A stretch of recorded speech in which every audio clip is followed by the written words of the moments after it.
નમસ્તે મિત્રો, હું ડૉક્ટર સંજય વાઘાણી કાર્ડિયોલોજીસ્ટ તરીકે સુરતમાં પ્રેક્ટિસ કરું છું છેલ્લા 10 વર્ષથી.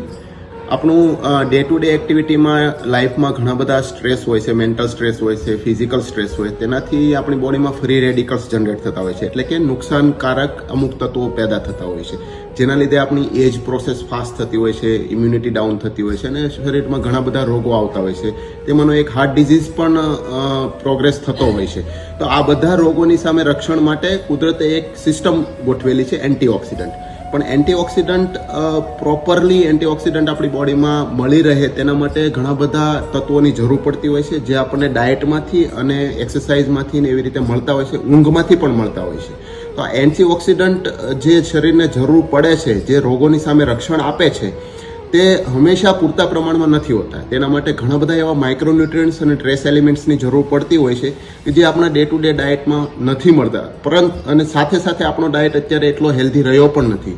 તેના કારણે થઈને આપણે બોડીમાં હંમેશા આવા એન્ટીઓક્સિડન્ટ તત્વોની ઉણપ રહેતી હોય છે. આ ઉણપને પૂરી કરવા માટે આપણે બહારથી સપ્લિમેન્ટ્સ લેવા પડતા હોય છે, જે આપણને રોગો સામે પ્રોટેક્શન આપે છે અને આપણી એજિંગ પ્રોસેસ જે ફાસ્ટ જતી હોય છે તે નેચરલ વેમાં કન્વર્ટ કરી આપે છે. તો આ એન્ટીઓક્સિડન્ટના ભાગરૂપે આપણે જે સપ્લિમેન્ટ્સ લેવામાં આવે છે તેમાં માર્કેટમાં ઘણા બધા તત્વો, ઘણા બધા સપ્લિમેન્ટ્સ અવેલેબલ હોય છે, પણ બધા જેન્યુન નથી હોતા. અને અમુક જેન્યુન જે સપ્લિમેન્ટ્સ હોય છે તે આપણે લઈએ તો આપણને ખરેખર એનો બેનિફિટ મળતો હોય છે.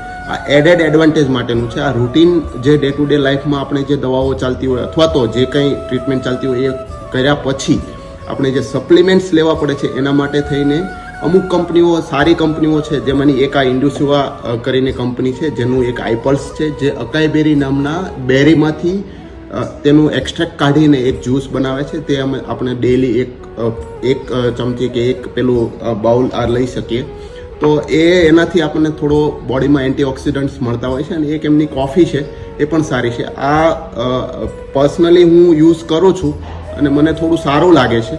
એટલા માટે આ એક વસ્તુ એવી છે કે જે આપણે એને સપ્લિમેન્ટ તરીકે યુઝ કરી શકીએ.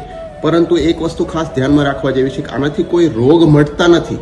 આ ખાલી ને ખાલી આપણા બોડીમાં જે સપ્લિમેન્ટ્સની જરૂર હોય છે અને જે સપ્લિમેન્ટ્સ ઘટતા હોય છે એ એડ કરવા માટે થઈને છે. આ ચાલુ કરવાથી કોઈ દવાઓ બંધ કરવી કે એવું કોઈ જરૂરી નથી. દવાઓ તો ચાલુ જ રાખવી પડે છે, પરંતુ જે બોડીમાં અમુક તત્વોની ઉણપ હોય છે એ પૂરતું કરવા માટે થઈને આપણે જે સપ્લિમેન્ટ્સ તરીકે મલ્ટીવિટામિન લેતા હોય છે, મલ્ટીવિટામિનને બદલે આ લઈએ તો વધારે સારું. Thank you.